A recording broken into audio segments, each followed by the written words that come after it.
Le mercato, la vie de l'Olympique de Marseille, la saison. Posez-nous toutes vos questions. La nouvelle coiffure de Najat Rami. Allez-y, faites-vous plaisir, évidemment. Clément Chaillot est avec nous, Najat Rami, Christian Cataldo et Kevin Kribisch. On va bien évidemment parler du mercato, hein. On le disait, c'est incomplet, il manque des choses. On attend les premières questions, il y a un tout petit bug technique mais elles vont arriver. En tout cas, Clément, tiens, qu'est-ce qu'on retrouve demain dans le Parisien? Les questions, ils font comme les joueurs, ils ont du mal à arriver. C'est normal, puisqu'il n'y aura pas d'OM demain dans le Parisien. Il y aura plutôt du Nice. Tu prépares un entretien de Valère Germain, on m'a dit. Ah bon? Qui t'a dit ça? C'est toi. Je sais pas. Tu l'espères en tout cas. Oui, c'est en fin de semaine. Dans Aujourd'hui en France, c'est ça? Ce sera dans Aujourd'hui en France le week-end prochain, normalement, oui. Très bien, on suivra ça avec intérêt. Sidi Mohamed Amros, un retour de vainqueur est-il déjà cuit? Tiens, voilà, très bonne question. Combien ça coûterait, je pense, sinon il pourrait à la fois être complémentaire avec Luis Gustavo en 8 et ouf. Voilà, certainement pas la fin du message qui était trop long. Faites des messages courts sur Facebook, sinon on peut pas tout passer.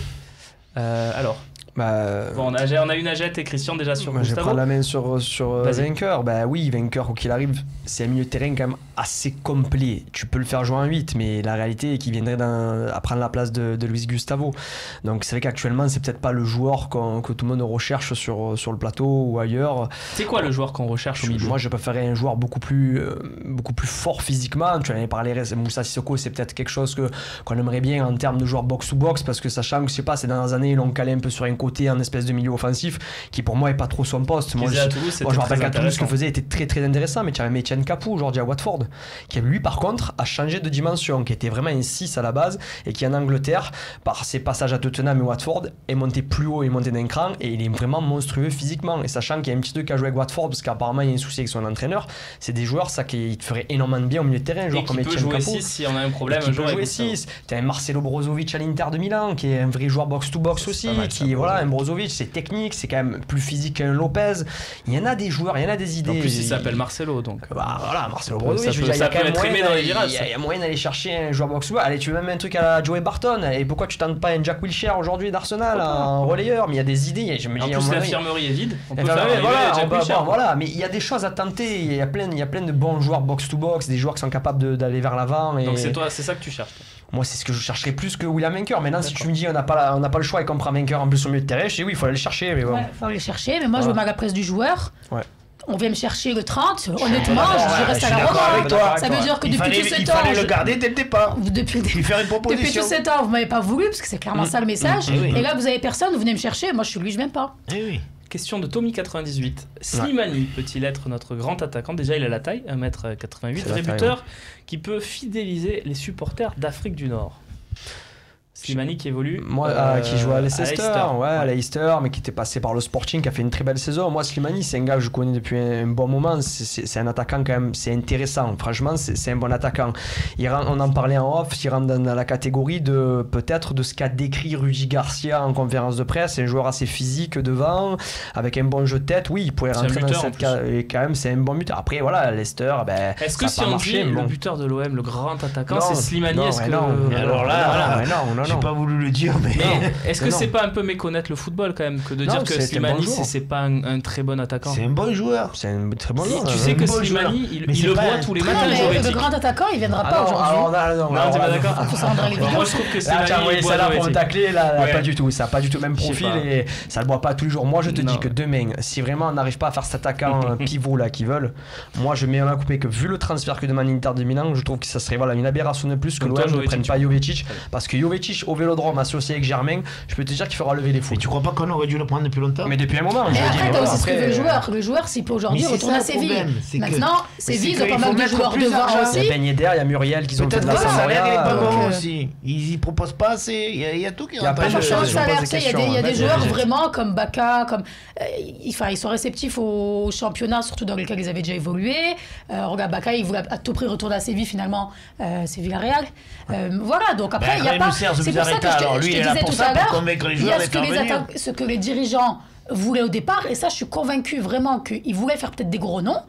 Et puis après, il y a aussi les joueurs. Enfin, voilà, aujourd'hui. Quel intérêt alors, c'est un peu d'amateurisme. Ça, c'est malheureux à dire. Mais aujourd'hui, quand tu vois Paris, ils sont obligés de surpayer je sais pas combien pour que les joueurs y viennent. Imagine-toi comment tu dois galérer alors que tu es en train de tout reconstruire avec une Europa League, tu sais même pas que tu vas jouer. Ça, je suis entièrement d'accord avec toi, mais le truc, c'est que ça, il fallait pas communiquer comme ça. Parce que normalement, oui, mais ils se sont trompés, il y a eu des erreurs de la communication, clairement. Tu sais très bien que si tu prends pas des joueurs à la source, quand on parle de jeunes à fort potentiel, des jeunes espoirs. Toi, c'est ce qui te manque dans ce mercato. Moi, il m'a manqué un petit peu déjà. Pour le joueur box-to-box, je vais revenir même sur lui que tu en parles depuis un moment, Romain. Peut-être je l'ai zappé. Leander des Dunkers. Tu vas pas chercher ce milieu de terrain aujourd'hui. C'est très cher, mais c'est bon. Oui, mais c'est très cher, mais tu vas être face à une dilemme. Soit tu vas aller chercher des joueurs qui jouent plus dans des clubs de première ligue, mais qui ont des salaires monstrueux. Donc tu vas dire non, je peux pas payer son salaire. Donc tu les mets de côté.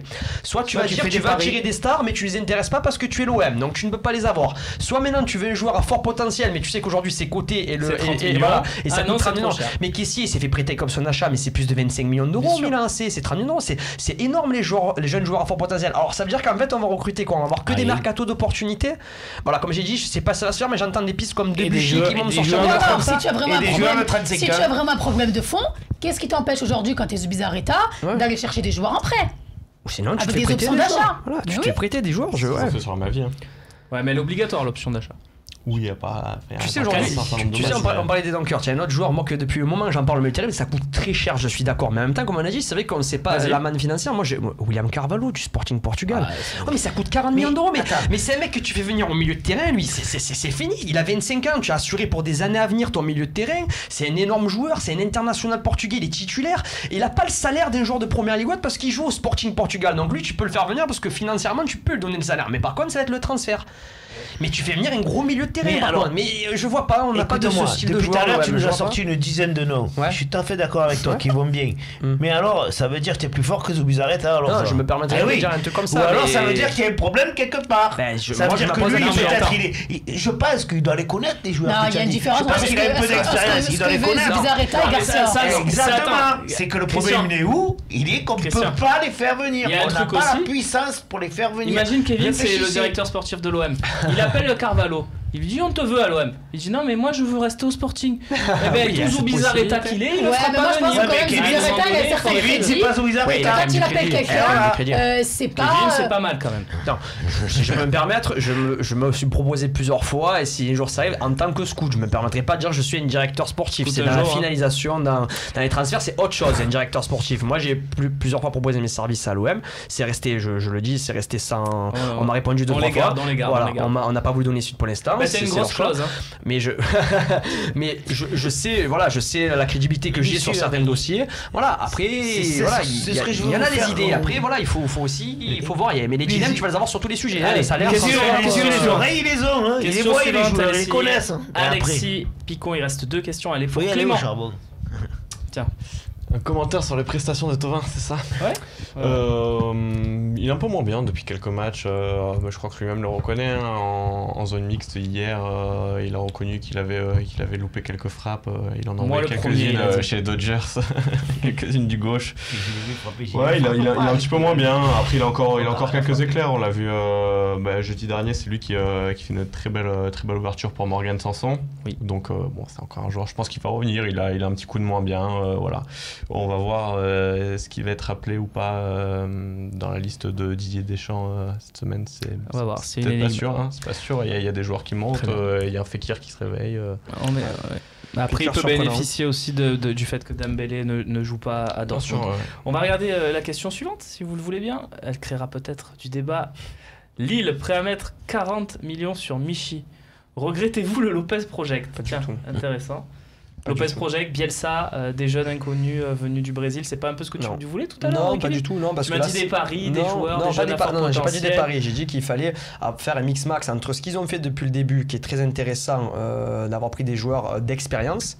Mais tu dois aussi être capable de pouvoir recruter des joueurs à très fort potentiel qui sont cotés. Il faut savoir faire les deux. Là, ce que fait Lille, pour moi, c'est un peu du n'importe quoi. Recruter à plus de 12 joueurs par saison, des joueurs du fin fond du Brésil. Mais à l'intérieur, tu as des bons joueurs que je connaissais. Ça veut pas dire que c'est moi qui ai la science infuse, c'est ce que je dis. Il y en a d'autres, personnellement, je vois pas trop l'intérêt de certaines recrues. Je suis pas fan de recruter que 15 joueurs comme ça, que des paris. Qu'est-ce que vous en pensez? C'est bien de faire venir des jeunes si tu les gardes. que tu les fais progresser chez toi et qu'ils te servent dans l'équipe. C'est du trading. Or le projet de Lille, ça ressemble quand même à du trading, comme Kevin le dit.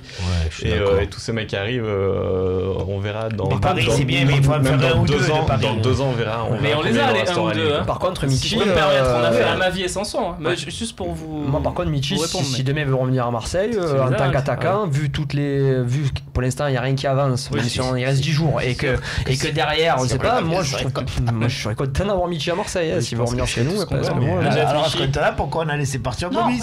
Moi, c'est plus Michi à 40 millions, c'est comment on va faire? Mais est-ce que Michi, il est pas meilleur que Gomis, quand même? Moi, dans le fond, quand même, intrinsèquement, il a un très gros potentiel. Je pose la question, mais moi, Michi, j'ai vraiment aimé son passage à l'Olympique de Marseille.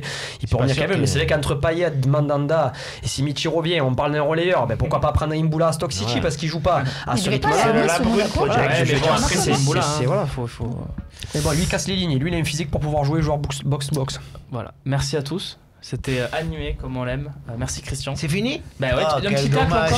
Tu veux mettre un petit tacle? C'était bon, c'est chaud, c'est passé vite. C'est pas des tacles que je mets, il faut pas croire que je suis là pour casser. Quand c'est bien, je le dis, comme je te dis, j'étais un des grands défenseurs et supporters de cette direction, de ces repreneurs, des héros, de tous les gens qui s'occupent du club. Mais on nous a dit des choses et puis là on commence à voir que ça colle pas avec ce qu'on nous a dit. Et même que nous on le pressentait un petit peu, mais là maintenant tout le monde est en train d'éclater. Pour finir, est-ce qu'il n'y a pas, Najette, une notion de prudence à avoir quand même, parce que c'est le mercato, on sait que les conclusions hâtives à 10 jours de la fin, c'est peut-être un peu rapide, non? Moi, franchement, je suis pas contente du talk, là, parce que j'ai pas envie de venir et de dire que, franchement, il y a quasi rien de bien. Franchement, tous les recrues aujourd'hui, je suis contente, je le dis. Et pour le coup, franchement, c'est des recrues qui se sont vite intégrées, on oublie de le dire. Des fois, il y en a qui ont besoin un petit peu de temps, adaptation, on en parle souvent. Pour le coup, les recrues, franchement, top. Mais c'est pas suffisant. En fait, on part tellement loin. Et moi, aujourd'hui, je suis pas contente d'être venue, d'avoir dit que... Et pourtant, je te dis, j'étais quand même jusqu'à maintenant. Hier, ça a été pas la goutte de trop, parce que ça fait un moment qu'on en parle sur Twitter, où je vois des gens, depuis un moment, qui râlent sur le jeu, où je me dis, je vais attendre.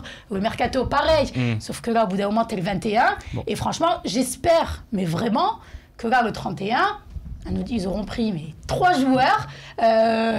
dans tous les cas, on dira qu'il aurait fallu les prendre avant. Mais voilà, leur dire bravo, parce que nous, tout ce qu'on veut aujourd'hui, c'est que l'OM soit compétitif et sur tous les tableaux. J'espère une qualification jeudi. Merci. Parce que vraiment, c'est vraiment l'objectif.